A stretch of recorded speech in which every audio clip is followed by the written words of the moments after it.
Committee on Oversight and Government Reform will come to order. Without objection, the presiding member is authorized to declare recess at any time. I'm going to go through a couple of quick housekeeping matters. Votes are expected sometime in the next 30 minutes. We hope to get through Mr. Cummings and my opening statements and some of yours before that happens. But when votes are called, we'll recess for the duration of the votes and reconvene thereafter.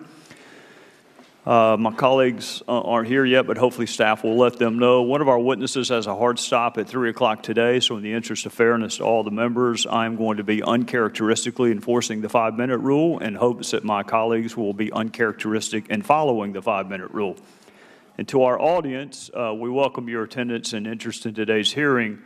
Housing Committee rules prohibit any manifestation of approval or disapproval of these proceedings, including the display of objects and signs. And you may be assured this will be your only warning. The census is critical to apportioning the most fundamental of rights, which is the right to be counted, and therefore, subject to other qualifications, the right to vote.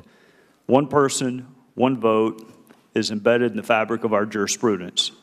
The census is also critical in the efficient apportionment of government resources and services. Acquiring meaningful and accurate data helps make the sometimes tough decisions on how best to allot those things that are in limited supply.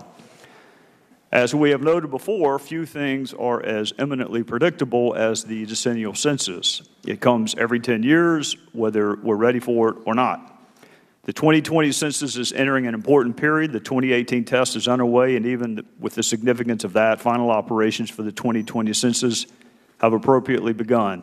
The Census Bureau is already conducting the local update of census addresses and in-office address canvassing.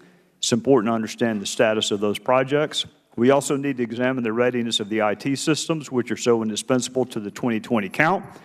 The accuracy of the 2020 census rests in large measure on the successful deployment of IT systems. The 2018 test plays a vital role in assessing these symptoms, and the realistic expectation is that any and all flaws will be addressed quickly. We'll compare today what we hear from the Bureau with the GAO's assessment of the IT systems. The gap between the Bureau's self-assessment and the GAO's independent review, if any, will necessarily raise concerns and warrant further exploration. We understand there is communication between Census and GAO, but this communication must be a priority so the 2020 census meets or exceeds our appropriately lofty expectations. Funding remains critical to an accurate census. Our colleagues on the Appropriations Committee provided fiscal year 2018 funding for the 2020 census, even above the requested levels. We expect the census to be good stewards of these resources, particularly in a time when public trust and public spending is not high and other important, albeit perhaps not constitutionally specific programs are being impacted.